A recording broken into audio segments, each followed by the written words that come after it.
হার্দিক পান্ডে ঠেকাইতে তো বাংলাদেশে 22টা লাগবে। কি বলেন আপনি? কুনাল পান্ডে ঠেকাইতে তো 22টা লাগবে। ইন্ডিয়ান প্লেয়ারের সঙ্গে কোনো প্লেয়ারই নাই। বাংলাদেশের লোক বলে ইন্ডিয়া দুর্নীত, এটা একেবারে ভুয়া। ইন্ডিয়া যদি কোনো কিছু সাহায্য বাংলাদেশে না করে, বাংলাদেশ তো ঠাঁই পাবে না। মানুষের ভুয়া কথা। সূর্য কুমার যাদব যে ক্যাচটা ধরছে, এটা খুব সুন্দর ক্যাচ। এটা কেন বারবার তো রিলেশন করে 3বার দেখাইছে। এটা যারা বলে তারা ভুয়া কথা, এটা মিথ্যা না। খুব সুন্দর খেলাইছে সূর্য কুমার যাদব, ঈশান কিষান, হার্দিক পান্ডে, কুনাল পান্ডে, অক্ষর প্যাটেল, এরা খুব সুন্দর প্লেয়ার। এদের তুলনা হয় না ইন্ডিয়ার সামনে। ইন্ডিয়া কোথায় ওয়ানডে যখন খেলাইছে সবার চাইতে ভালো খেলাইছে। অস্ট্রেলিয়ার প্রথম ঠকানো হয়েছে, এরপর অস্ট্রেলিয়া ঠকছে। ইন্ডিয়ার সঙ্গে কোনো তুলনাই হবে না। ইন্ডিয়া হলো ক্রিকেটের মহারাজা, যারা বলা হয় মহাগুরু।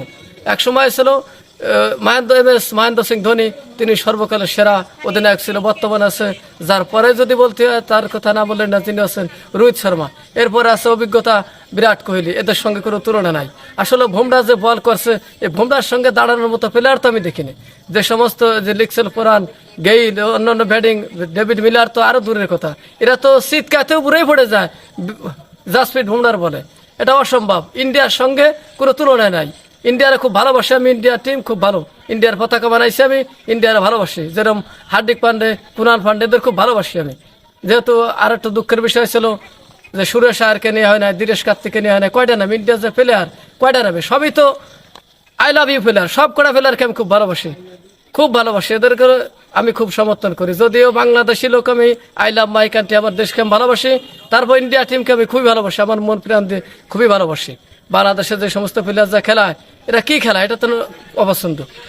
তো বারবারই ইন্ডিয়ার কে লক্ষ্য করে বলা হয় যে তারা আইসিসির যে বড় ইভেন্ট, এই বিশ্বকাপে তারা তাদের দিকে নজর দেয়। আইসিসি তাদেরকে একচ্ছত্র দিয়ে তাদেরকে বিশ্বকাপ জয়ী করে।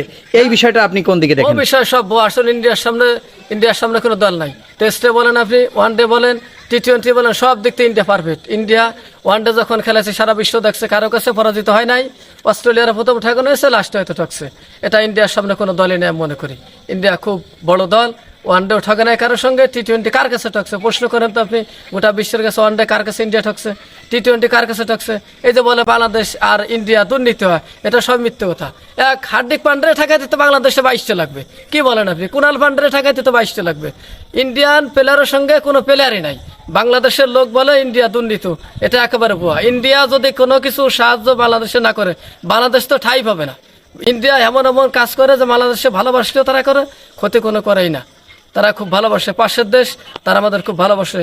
মানুষে বলে ইন্ডিয়া দুর্নীতি। দুর্নীতি কেন করবে? ইন্ডিয়ার এক বুমরার তো ঠেকাতে লাগে 10-12 জন। এ সমস্ত ভুয়া কথা। ইন্ডিয়া কারোর সঙ্গে 2 নম্বরই করে না। তারা ক্রিকেটের মহারাজা, মহাগুরু, 22 শেষ। ইন্ডিয়ার আমি খুব ভালোবাসি, আমার দেশকে ভালোবাসি। তারপরে ইন্ডিয়াকে আমি বিশাল ভালোবাসি। আমি পতাকা বানাইছি, আমার ভালো লাগে। যেহেতু মুসলিম তাই কি সমস্যা কি? আমার পাশে রাষ্ট্র, তাদেরকে ভালোবাসি।